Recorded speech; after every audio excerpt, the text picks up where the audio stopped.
Saya mendengar kemarin itu di Surabaya dikumpulkan oleh PBNU di Hotel Bumi, pengurus Rois Am hadir, ketua umum hadir, Rois dan ketua Tanfiziah seluruh Indonesia, PW, PC. Dalam pertemuan itu ternyata ada dauh, instruksi atau apapun namanya, tapi menggerakkan struktur organisasi secara masif sampai ke bawah tadi itu, yaitu untuk mendukung calon 02. Timbul pertanyaan, kalau NU mengeluarkan keputusan secara politik atau apapun namanya, selalu ada landasan fikihnya, itu khas. Jadi waktu saya tanya dengan beberapa kiai sepuh yang Rois Surya yang hadir dalam pertemuan itu, mereka juga bilang, kami tidak menemukan landasan fikihnya kenapa harus mendukung 02. Sementara yang 02 itu sama sekali tidak ada bau-bau NU-nya.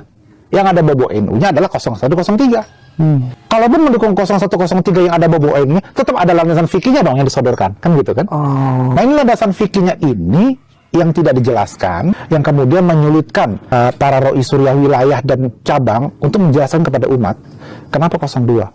Kenapa tidak memprioritaskan pasangan calon yang ada orang NU-nya? Di 01 ada Caimin Zuriah dari pendiri NU, dari KB Samsuri, ada Prof. Mahfud MD, Prof. Mahfud yang kemudian sahabat dekat Gus Dur, sementara Prabowo Gibran yang memang bukan tradisinya, bukan kesana gitu ya. Kenapa itu dipilih? Itu menjadi pertanyaan. Karena itu saya sudah matur dengan sejumlah kiai sepuh. Saya mau menggulirkan apa yang saya sebut adalah mari kita menjaga kembali marwah NU. Harus ada suara-suara lain yang didengar publik bahwa NU itu tidak semuanya mendukung paslon tertentu. Harus ada suara-suara yang didengar oleh elemen bangsa lain bahwa juga ada para NU di luar struktur, di luar PBNU, yang kemudian masih ingin memainkan politik kebangsaan, bukan politik kekuasaan. Orang juga bertanya, apa sih yang didapat oleh PBNU? Konsesi-konsesi politik apa? Betulkah rumor yang ada bahwa NU akan dapat tambang, konsesi tambang? Dan itu kalaupun ada, apakah itu baik buat NU? Worth it kah gitu ya? Untuk ditukar dengan politik kekuasaan, bukan kebangsaan, dan menggadaikan marwah NU misalnya. Kalau benar itu ya, misalnya. Dan saya merasa bahwa kenapa sih retorikanya itu ternyata netral tapi ternyata tidak. Assalamualaikum warahmatullahi wabarakatuh. Alhamdulillahi wa kafa wa usalli wa usallimu ala sayyidina Muhammadil Mustafa wa ala alihi wa ashabihi ahlil wafa. Asyhadu an la ilaha illallah wahdahu la syarikalah wa asyhadu anna Muhammadan abduhu wa rasuluhu. Allahumma shalli ala sayyidina Muhammad wa ala alihi sayyidina Muhammad. Pemirsa yang kami muliakan, mudah-mudahan Anda semuanya, para alim, para ulama, para guru yang hadir di majelis ini mendapatkan limpahan karunia anugerah dari Allah Subhanahu wa taala. Mudah-mudahan kita semuanya dalam keadaan sehat walafiat, dimanapun kita berada selalu dalam lindungan Allah Subhanahu wa taala. Telah kita simak tadi yaitu uraian dari Profesor Nadir Shah Hussein atau Gus Nadir. Beliau ini adalah ketua dari PCINU Australia dan New Zealand, yang beliau ini melihat sebuah fakta atau kenyataan begitu sangat memprihatinkan. Beliau ini menyayangkan kenapa terjadi mobilitas atau mengarahkan dari PBNU kepada salah satu capres pasangan tertentu, sehingga apa yang dilakukan oleh pengurus besar Nahdlatul Ulama atau PBNU ini adalah menyalahi marwah dari Nahdlatul Ulama, sehingga PBNU dipandang tidak netral karena memihak kepada salah satu pasangan calon presiden dan wakil presiden. Dan ini tentu kita sangat menyayangkan sekali apa yang disampaikan oleh Gus Nadir tadi. Ini sebuah fakta. Beliau sebagai saksi mata, sebagai bukti bahwasanya ternyata PBNU tidak netral, walaupun menganggap atau mengaku sebagai pihak yang netral.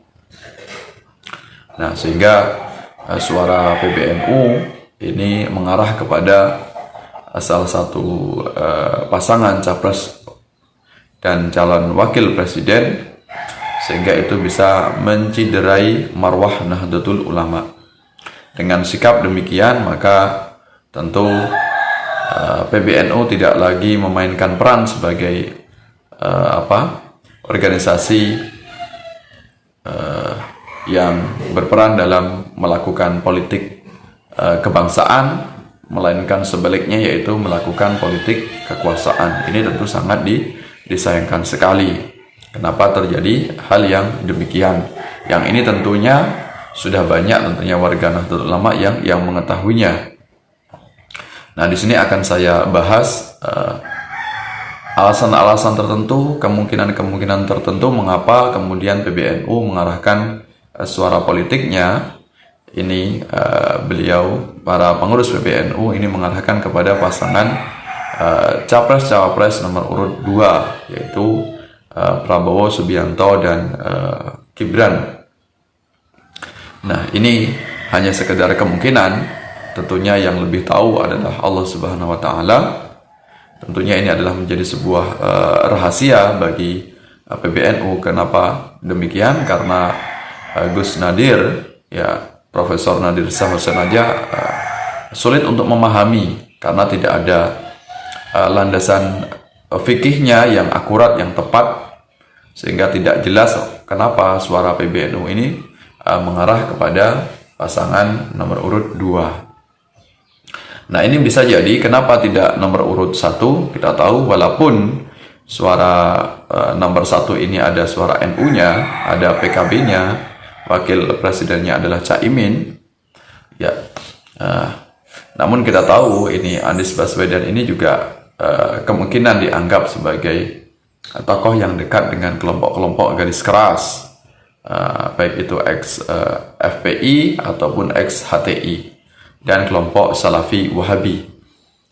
Jadi dengan adanya suara NU, ada Caimin yang menjadikan sebagai wakil presiden, maka tentu PBNU mengantisipasi agar tidak ada kekuatan politik dari kelompok radikal, ya, kelompok yang kita kesankan sebagai kelompok yang garis keras. Nah, jadi kekuatan NU ini perlu dipertanyakan, sehingga mengapa PBNU tidak mengarahkan kepada suara nomor urut 1. Dan kita tahu pengurus PBNU ini juga banyak yang simpatisan dengan Gus Dur alias Gus Durian, dan memang ini sebuah konflik masa lalu antara Caimin dan Gus Dur, ya, konflik yang mungkin belum selesai sampai saat ini, di mana Caimin ini dianggap merebut PKB dari Gus Dur.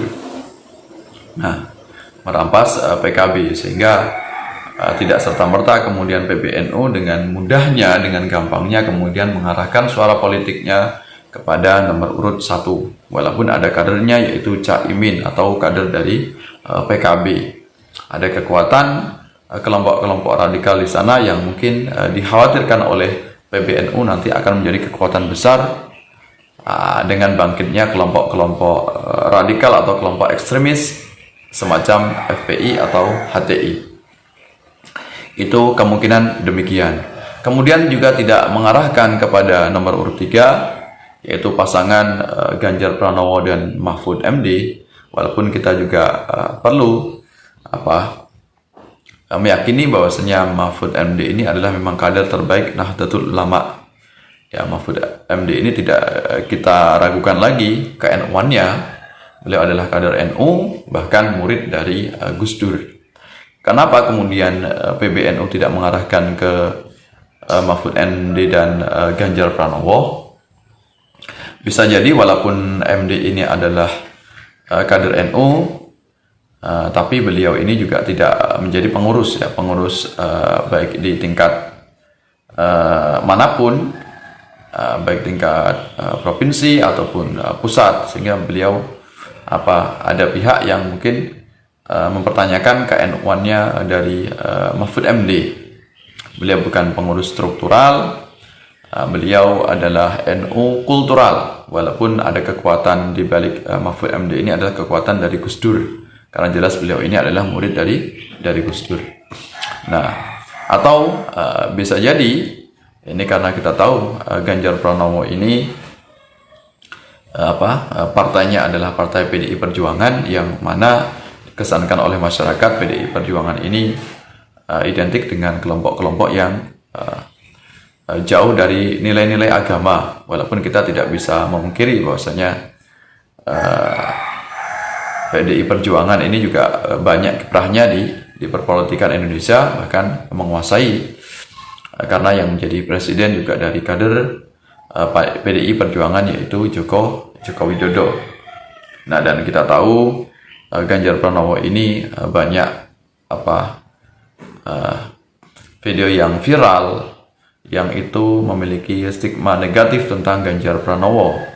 Ya, karena Ganjar Pranowo ini pernah mengungkapkan dalam sebuah video di mana itu video yang ada hubungannya dengan unsur pornografi, sehingga dikhawatirkan dengan berkolaborasinya antara suara NU atau suara PBNU masuk ke dalam Ganjar Pranowo ini nanti akan dikhawatirkan akan merusak nama baik dari Nahdlatul Ulama, sehingga itu kemungkinan-kemungkinan yang kita duga mengapa alasannya kemudian PBNU tidak mengarahkan kepada nomor urut 1 dan nomor urut 3, sehingga lebih mantap mengarahkan nomor urut pilihannya ya kepada paslon nomor urut 2. Nah, kalau kita lihat Prabowo Subianto ini memang bukan kader dari NU, tidak ada silsilahnya keturunannya dari NU, tapi beliau ini juga sangat dekat dengan ulama NU, sangat dengan Nahdlatul Ulama. Dalam acara-acara banyak kegiatan NU ini beliau sangat dekat dan sering hadir. Ya, dan beliau ini juga tidak terlibat dengan atau tidak dekat dengan kelompok-kelompok yang terkesan ekstremis atau terkesan radikal. Jadi beliau ini bisa mewakili dari Islam moderat atau Islam yang diharapkan oleh Nahdlatul Ulama, yaitu yang berwawasan wasatiyah, tidak liberal dan tidak radikal. Kemudian Mas Gibran ini juga anak dari Joko Widodo, dan kita tahu Joko Widodo ini juga sangat dekat dengan Nahdlatul Ulama. Bahkan di masa pemerintahan Jokowi ini banyak tokoh-tokoh ulama yang andil besar di pemerintahan. Bahkan Jokowi juga punya andil besar dalam mengembangkan Islam moderat, mengembangkan model Islam yang penuh dengan toleran, sebagaimana apa yang diharapkan oleh cita-cita dari Nahdlatul Ulama. Ya, bahkan Joko Widodo ini meresmikan Hari Santri yang itu identik dengan Nahdlatul Ulama, walaupun manfaatnya bukan hanya untuk Nahdlatul Ulama. Nah, tentunya antara Jokowi dengan NU ini sangat dekat di masa pemerintahan ini, berbeda dengan masa pemerintahan sebelumnya, sebelum Joko Widodo, di mana Nahdlatul Ulama ini ada sangat jauh atau dimarginalkan, sehingga kiprah-kiprah NU ini diabaikan oleh pemerintahan.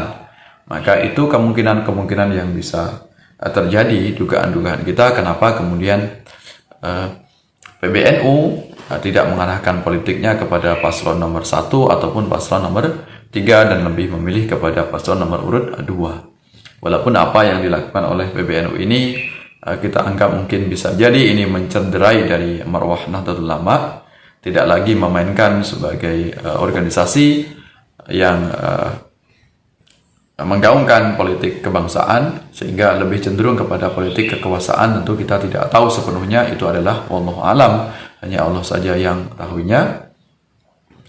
Ya, maka kita tidak boleh kemudian berprasangka buruk. Tentunya harapan kita semuanya, harapan kita nanti NU jangan sampai terlibat dalam politik praktis, terlibat dalam politik mendukung kepada salah satu keberpihakan kepada salah satu capres. Harapan kita mendatang dalam pilpres yang akan datang ini jangan sampai ini terjadi, sehingga harapan kita semuanya NU tetap netral, tidak menjadikan politik praktis sebagai tujuan utamanya, sebagaimana apa yang disampaikan oleh Gus Mus, bahwasanya NU ini, ya PBNU, seluruh kader-kader NU ini jangan sampai sibuk mengurusi tentang capres, ya, bukan untuk sibuk memilih capres, tapi bagaimana kita menjaga politik kebangsaan, ya, memilih tentang masa depan Indonesia ke depan, karena sangat